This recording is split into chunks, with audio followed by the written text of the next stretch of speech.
Vancouver is one of 16 host cities for FIFA World Cup 26. Is that a good thing? FIFA has a lot of strict rules for host cities. Should we be worried about the FIFA World Cup?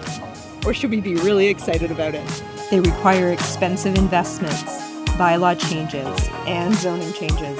And in addition to all this, there are also some things we just didn't expect. We give you what nobody else can. Things that surprised us that we now need to prepare for.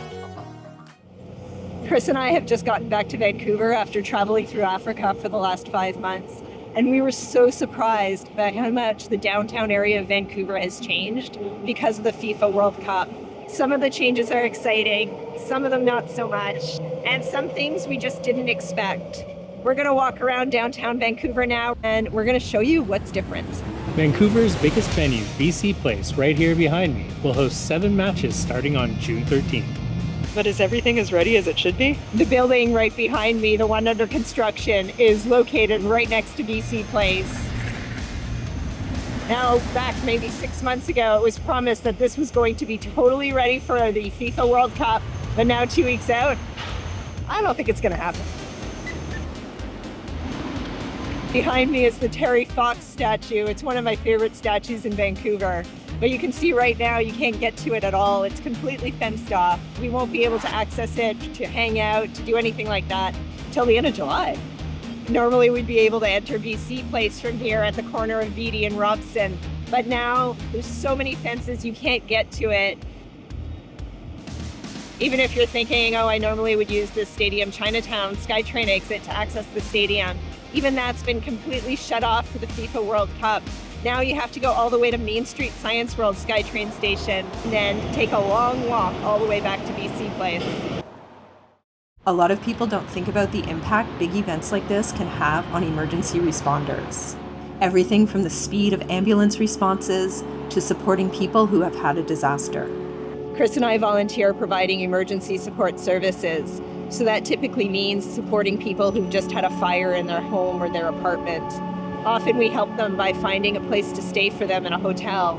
With the FIFA World Cup, the hotels are either full or really, really expensive. So as responders who provide emergency support services, we need to be thinking about other options other than hotels.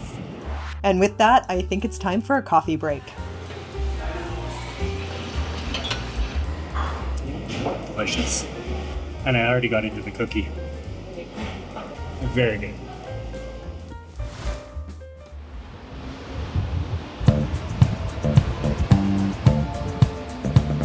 The DTES, or Downtown East Side, is located just a few blocks from BC Place. It's often cited as Canada's poorest postal code, and it's where some of Vancouver's most vulnerable residents live. Tito.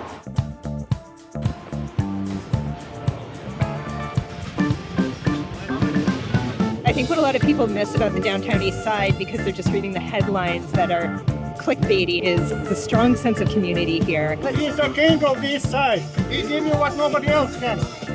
We were just chatting with these guys to see what they're up to, and they just are a bunch of guys that wanted to give out food, and so they have a van, they load it up with a bunch of food from the grocery store, and then they come out and they give it out in the Downtown East Side. Have a nice day. The information that's been put out is that people living in tents in parks and on sidewalks will have to move their homes during the day and will be allowed to return in the evening.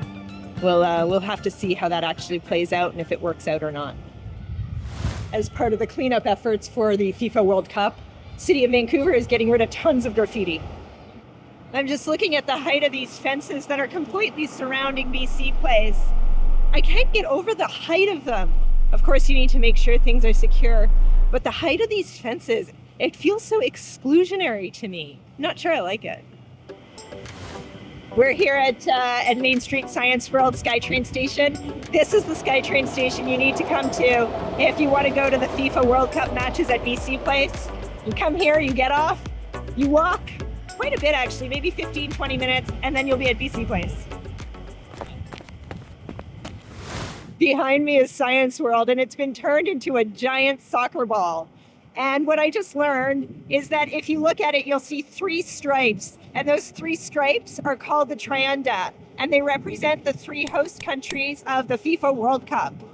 I know there's a lot of negatives, a lot of people complaining about the FIFA World Cup coming to Vancouver. It's expensive, it's disruptive, but I kind of want to get excited about it. It should be a big party. When Vancouver hosted the 2010 Olympics, it was so much fun here.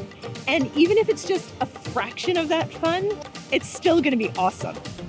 If you do come to Vancouver, be it for the World Cup or otherwise, Science World is a lot of fun. It's much smaller than other cities, so you don't need a ton of time here. Unfortunately, the area right around Science World is the seawall, and right now you can see it's completely fenced off. It's not really a choice by the city. Unfortunately, last year the seawall started falling back into the water.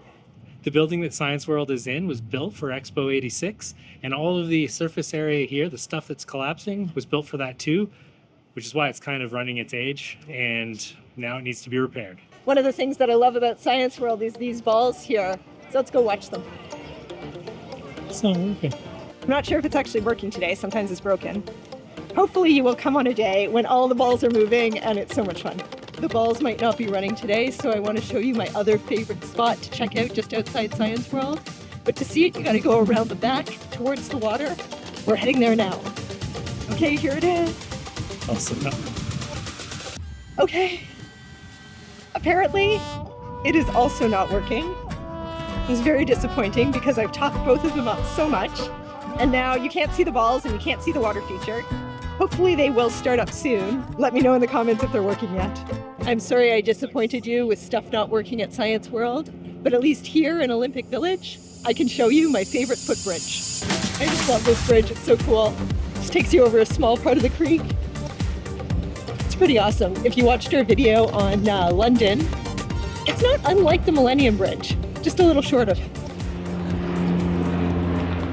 You know, it's funny, the more we're doing this video, the more we're talking about FIFA World Cup coming to Vancouver, the more I'm getting really excited about it. I'm really looking forward to all of the viewing parties that are going to be happening around Vancouver. Of course, there's the really big one that's going to be happening at the PNE. North Vancouver is also planning some at shipyards. Granville Island down over here is also going to have a big TV set up. If you're looking to get to Granville Island, there's lots of ways to get there. You can take the seawall, you can run, walk, bike, scooter to get over there. You can also get on the False Creek ferries or the aqua bus, and they'll take you on the water straight to Granville Island, which is my personal favorite way to get there. As a resident of downtown Vancouver, one of the things that's the most challenging for me right now is all the street closures. They started on the weekend and the traffic is piling up so much. I don't even really drive that much, maybe only once a week.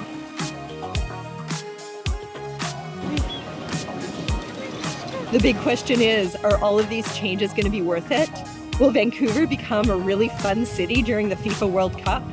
Or is it just one big expensive mistake? I guess we'll find out starting in a few weeks. Don't forget to subscribe to our channel because we're going to be going to the viewing parties and being in Vancouver during the FIFA World Cup, and we'll be telling you what it's like on the ground here in Vancouver.